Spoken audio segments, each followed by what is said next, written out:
Hello, and greetings, and welcome to today's Power Boost. It's a pleasure to be with you today, and something that I have been rediscovering in a quite profound way as some basic practice that we have in our spiritual life, on our spiritual journey.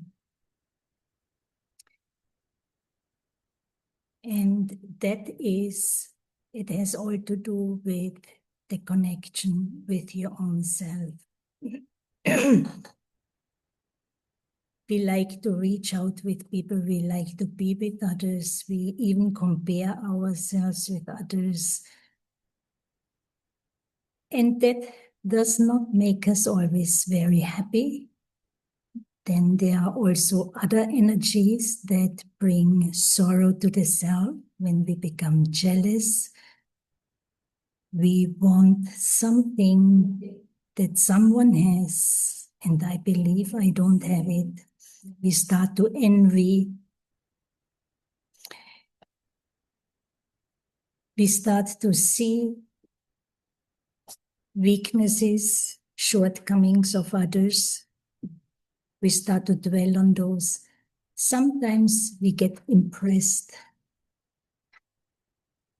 on or about specialties, special skills or talents, qualities of the being of others, and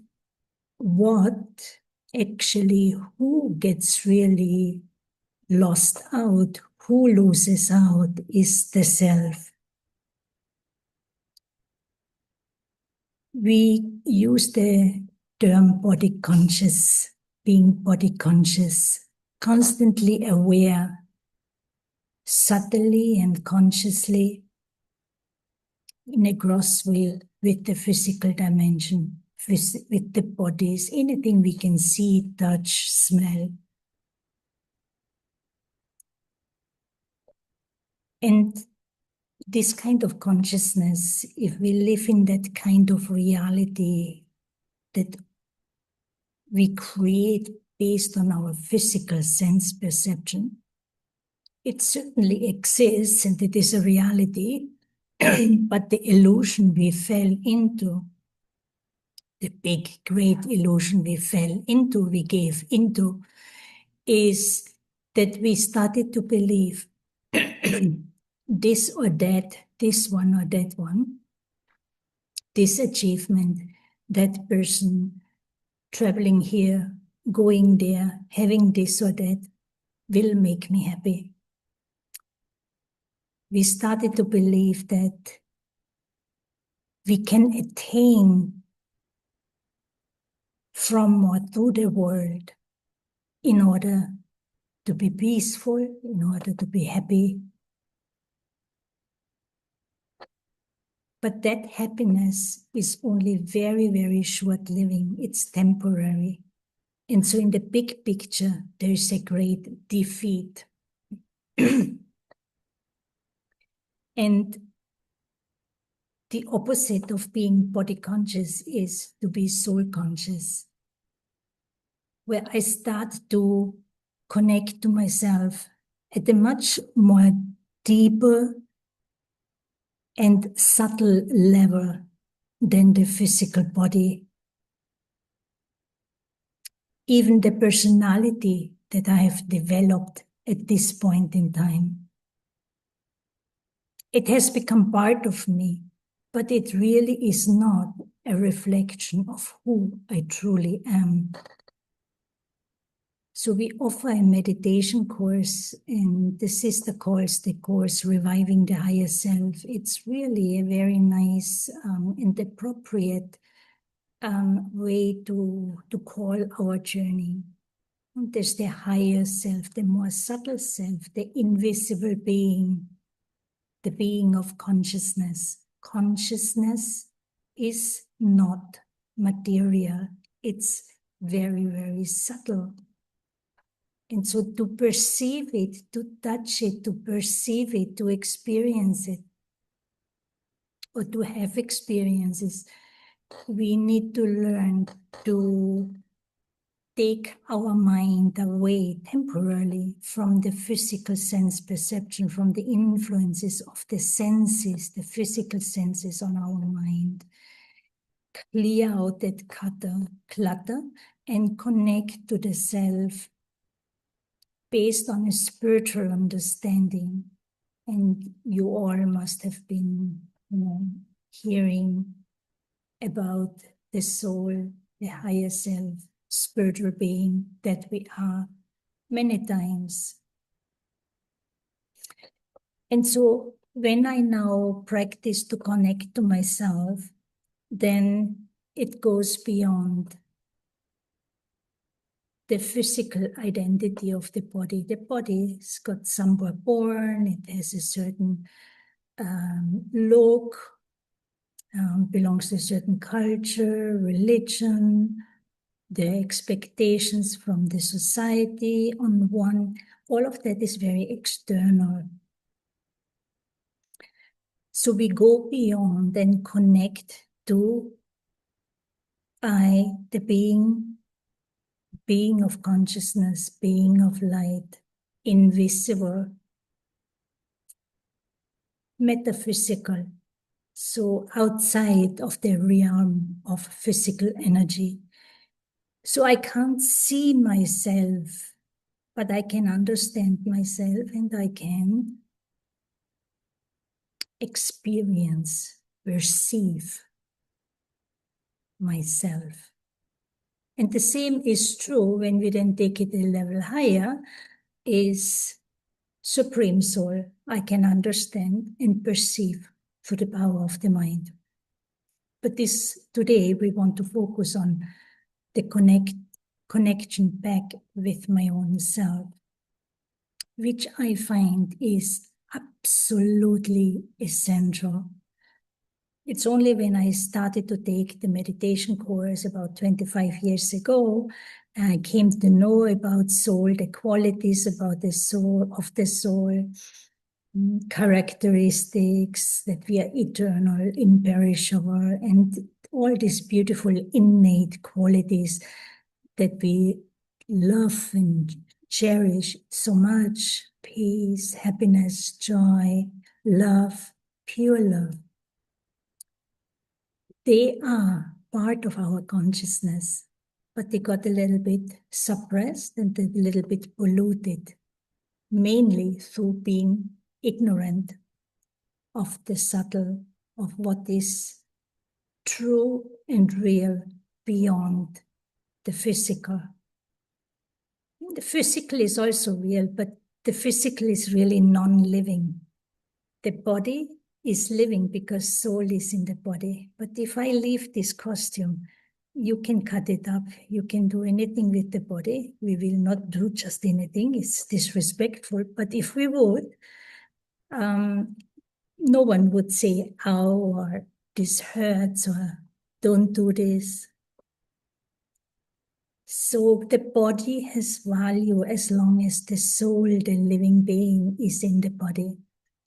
And for me personally, I got so, probably lifetimes, but then definitively it got reinforced in this life.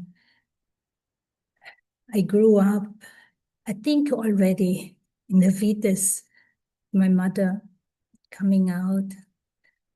Everyone had a lot of love for me up to now, but I did not perceive it in this way. I actually was not, because of fear from very, very early age on. I could never really unfold, allow the inner truth or inner beauty, the self, the being, unfold, emerge, and be myself. And so when there are these experiences in life, then everything becomes external. And there's no strength, no knowledge, no strength to be within, because it's a lot of chaos, a lot of problems inside. But also, we really don't, no one teaches us to go inside. And so when I came to the spiritual, when I started the spiritual journey, then from the very first second on, I started to cherish the knowledge that I've been learning, or that I started to learn, and up to this moment about myself, and of course, how we belong to God and our relationships among us, human beings, brother souls, is all very, very powerful, important, and wonderful, actually. But it all, you can only enjoy it, you can only cherish it truly, even in the bigger picture, long term, if you are connected to your own true self. If you have this invisible, subtle connection, which is based on understanding, but it manifests then, that manifests mostly in the form of attention, where I start to pay attention to myself. There's awareness of my spiritual self, who I am, what I am, and my long-term goal. The being is eternal, is on a journey of rebirth. And this is one of my last bodies. I'm moving towards the end of the journey, if looking at the bigger picture. But even if it's not the end of the journey, it's certainly not the beginning, because at the beginning there is only happiness. And that's not necessarily what I've experienced in life too much. So somewhere down the journey where things have gone off, where truth got submerged, suppressed by a lot of illusions, a lot of falsehood, ego masks, ego defensives. So we learned then as we grow up to manage the self in a certain way, but underneath, deeper within, there are a lot of problems. But the beautiful thing, the powerful thing, the good news really is that in order to bring change, we don't have to dwell in the darkness or deal with all the problems. But we need to learn about the light that we are and awaken that light. And to the extent we do that, to the extent we have pure thoughts of our eternal, our original self, for example, thoughts about how we function, about our innate qualities, purity. We are originally, eternally pure beings, free of pollution. Peaceful, naturally, because there are no disturbances. We exude love, pure love, because this is the most natural way to connect. We enjoy, we have happiness. We are happy beings, originally. When ignorance started to set in and the lack of power, that's where our innate good qualities got distorted. Our thinking, way of thinking, processing information, perceiving, processing information got distorted. And we really started to cause harm to the self.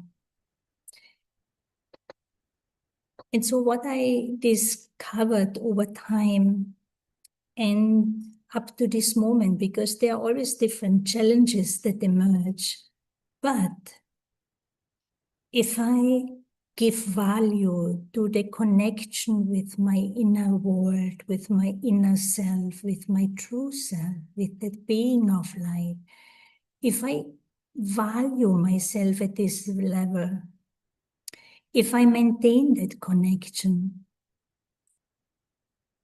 I will be able to be victorious in all circumstances.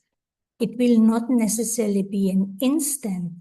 No, effort has to be put in at different levels. But we have the understanding, we have the power to understand, the power to learn, to understand, the power to think, the power to choose, the power to make decisions. And when I make a decisions and things don't work out, don't go in the right direction, I can redirect. I can think it over. I can make different choices based on experience and understanding, research, and make a new decision and move forward.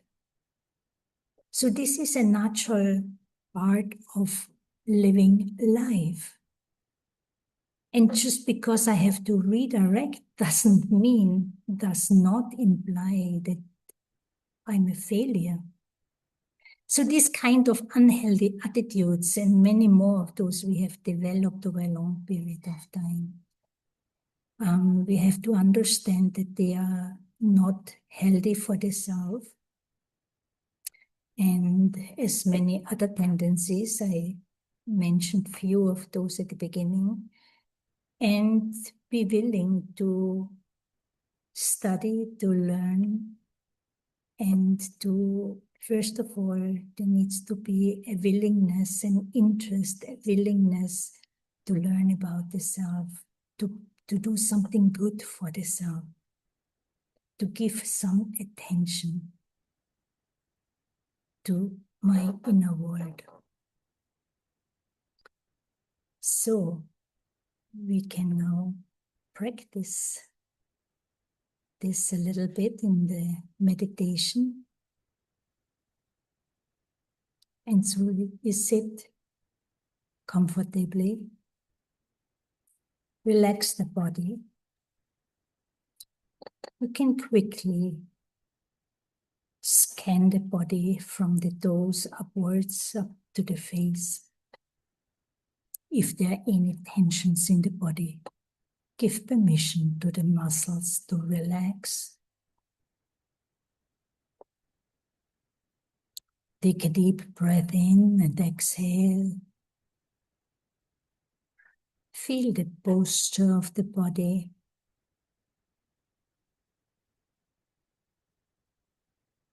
Remind yourself that the environment you are in, the physical environment, and that you are in a safe space. And as the body has calmed down, is relaxed, sitting still, I now want to dive deeper within. I want to look at myself and reconnect with my original blueprint.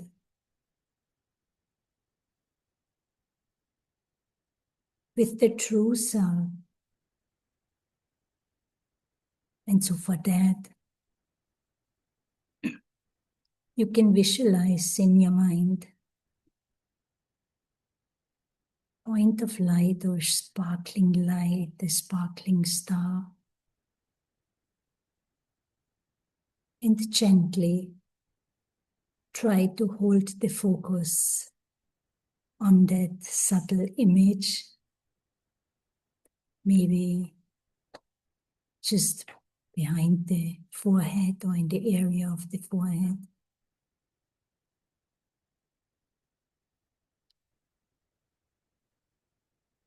And I emerge, create the thought that behind this face and even beyond the brain, there's a living energy, the life force of this body, a being of light, a being of consciousness, just behind the center of the forehead.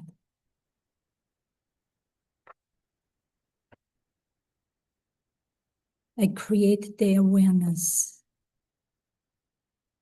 of my spiritual identity, my spiritual self, which is beyond,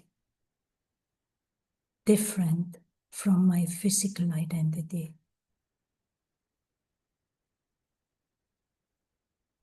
And when I look at my true self,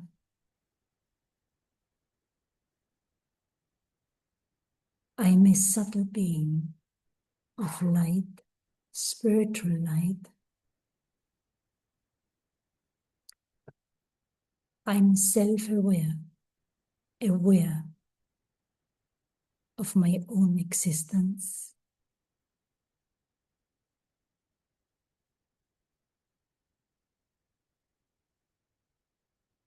And I, the being, carry many treasures within.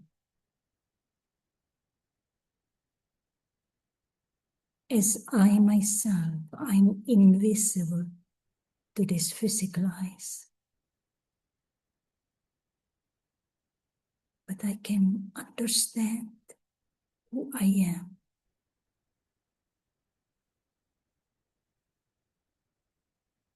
Once I come to know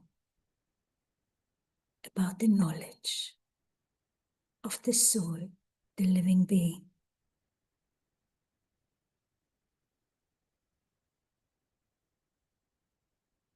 And as I connect to my original blueprint, I am connecting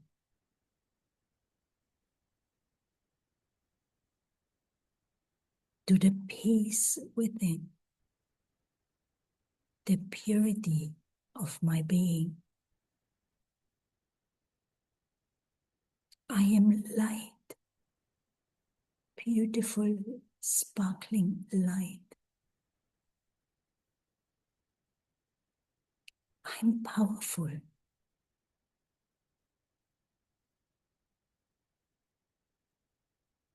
There is no disturbance in my mind or in my heart. My feelings are pure and clean, beyond selfish motives. They have become selfless. Because when I remember myself as this beautiful being of light,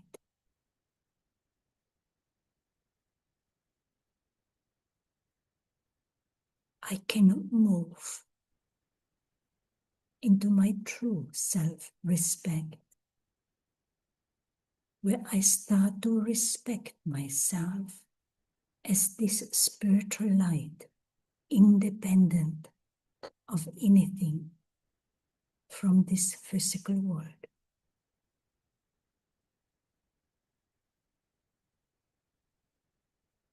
I use the third eye of knowledge, of wisdom, to look at myself. It's just the way God looks at myself.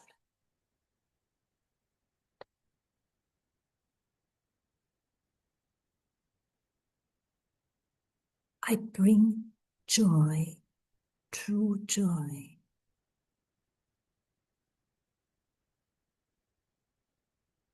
peace back into my life by having thoughts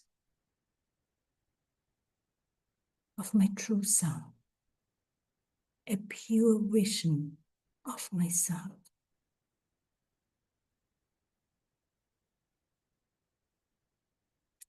And I learn to forgive myself for all the mistakes that I have done.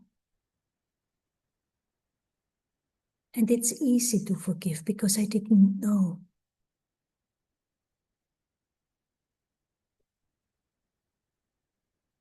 I forgive myself. I let go. I choose the light, right now, in this moment, be the light of peace, be the light of joy. Value yourself.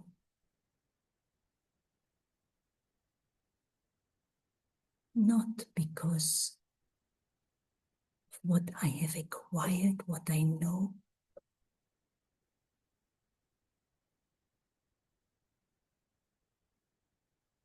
but just because of who I am at a subtle level. Everything I need is already within.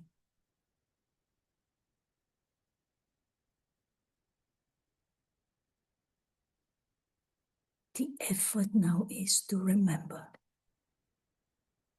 and to manifest, emerge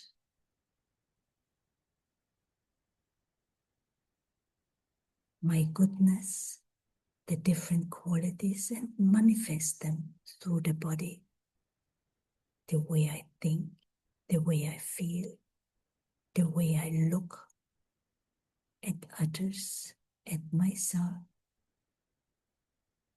The expression of the face is the index of the mind. Let me have happy, pure, powerful thoughts about myself.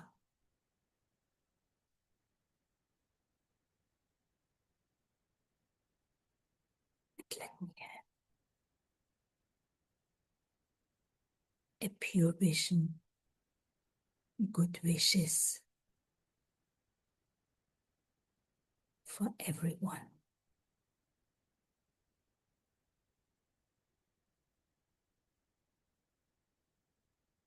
Value yourself of who you truly are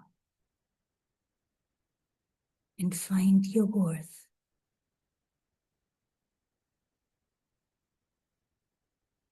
based on your value as a spiritual being,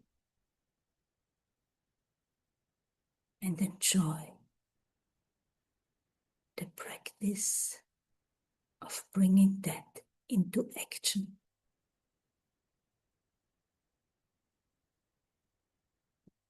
Om Shanti